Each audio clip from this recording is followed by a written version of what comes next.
media suggests to girls that their power is into making themselves over.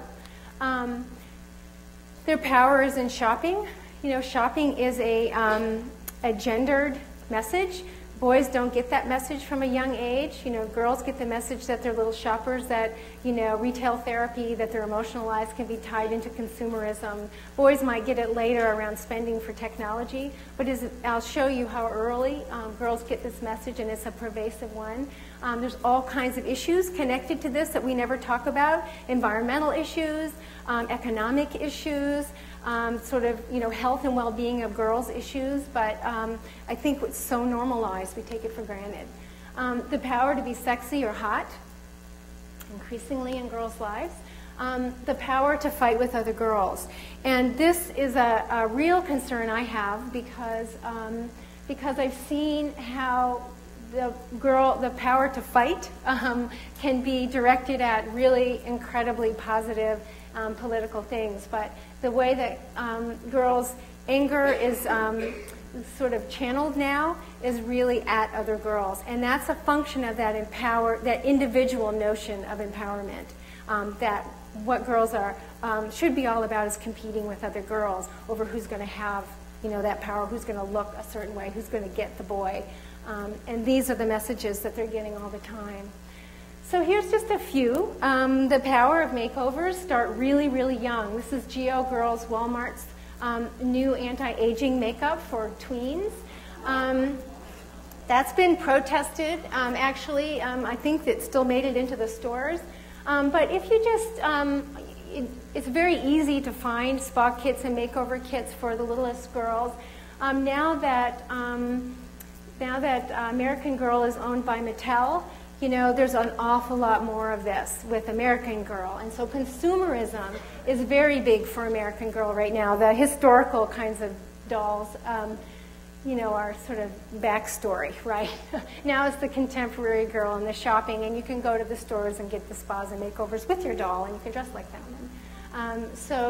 This is Club Libby Lou, which used to be in the Natick Mall. It's not there anymore, thankfully. But this was a place where little girls, as little as the girls up there, toddlers, could go get full makeup, hair extensions, and learn how to walk the catwalk, you know. So that this has made its way down to little girl culture is, you know, it's not news to those of you who have little girls, but maybe to others. You probably know that Dora was remade, that all of the girls' dolls, all girls' dolls have been remade. Strawberry Shortcake, Cabbage Patch Dolls, Rainbow Bright, all of them have been remade as tweens. Just look at them online. Look at trolls now online. They're very sexy. But, you know, you have to, you know, so the way that this is sold to little girls is that this is what it means to be a contemporary girl, right?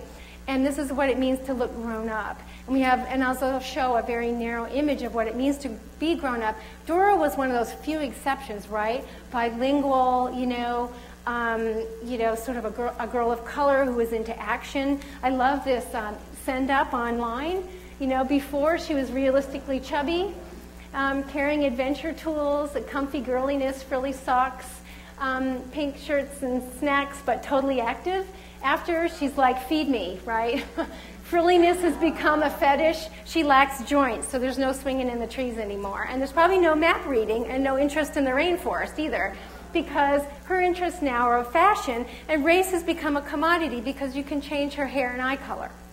So it's really, everything is up for sale, and it's up for sale to the littlest girls.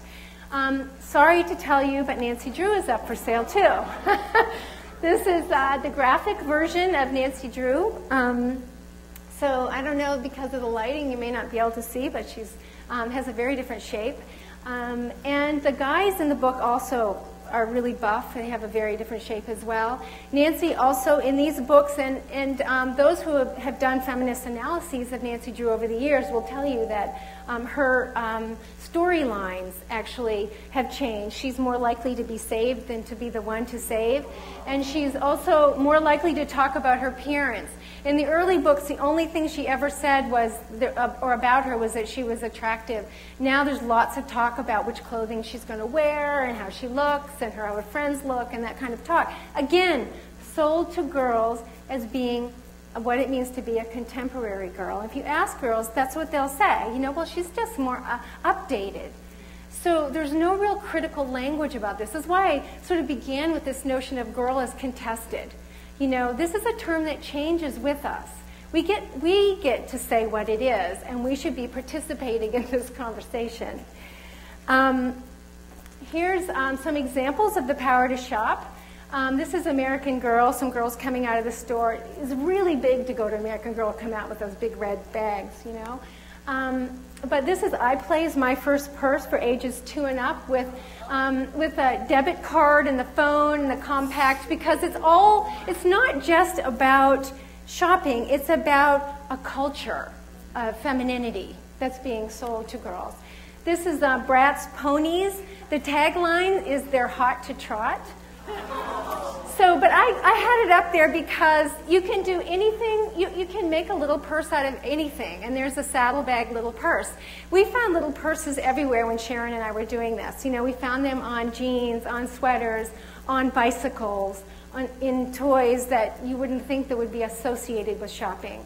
And you have to really think about who benefits from that kind of association so young. You know, it's not a... So if you see shopping even kind of in a domestic way, of course, it's a girl. This is the Bratz dolls.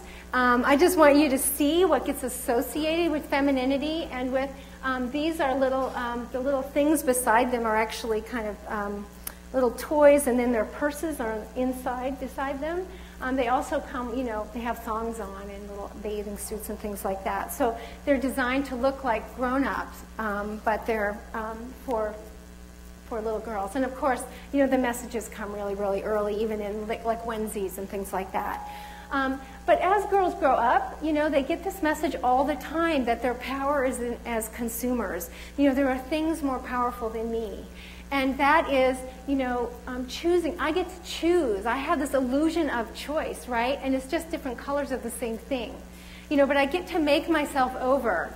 And girls over and over see in their magazines, you know, they have surveys. You know, what kind of girl are you? You know, are you a goth girl? Are you a, you know, are you a sort of a sporty girl? You know, it's kind of like the Spice Girls again, you know? But then they're sold in the next page over all the things they need to buy to perform that kind of girlhood. So that's what I mean about this idea of consumer culture and how it's really inviting girls to sort of think about themselves as individuals, not as part of a collective, and not as seeing their power not as social change, but as changing themselves. The power to be hot, of course, if you've seen Toddlers and Tiaras, you've been enraged by it, but it gets a lot of attention. That's probably the most extreme spectacle that we see in reality TV, is these pageants by little, you know, of little girls being made over. But, you know, it's everywhere. This is Bling Bling Barbie. You know, these are the Bratz dolls. They have been a big deal for a long time. They went away, they came back, they're still with us. But, you know, now we have Monster High dolls to kind of, you know, round out the issues. This is Beyonce's line for little girls. So just to know that, you know, little girls can dress as very big girls, and that they're really targeted now in terms of clothing, of course. You can dress like your Bratz doll. These are Hilarious shoes. These are for 6 to 12-month-olds. You buy them because, you know, it's just cute and fun, right? And you can, the heels are retractable, so of course they're not walking in them, but it's really just about, you know, you're never too young for your first stilettos, I guess. You know, you wreck your back early, but, so it's just, you know, and this is Miley Cyrus's 9-year-old sister when she's out on the town. So, you know, just this idea that it is normalized now. If this shocks you, I mean, I hate to say it, but you're not paying close attention, because this is everywhere. It's everywhere. And for girls in their pop culture, there's only one way to grow up. You know, one way to show, to make that transition from the Mickey Mouse Club, like Christina Aguilera or Britney Spears, you know, to be a real a pop star that appeals to adults, right, rather than preteens. So you've got Keke Palmer, you know. These are all Disney or Nickelodeon young actresses who have been, you know, have good voices. They may be singing, they're good actresses, but they need to make that shift because they're growing up.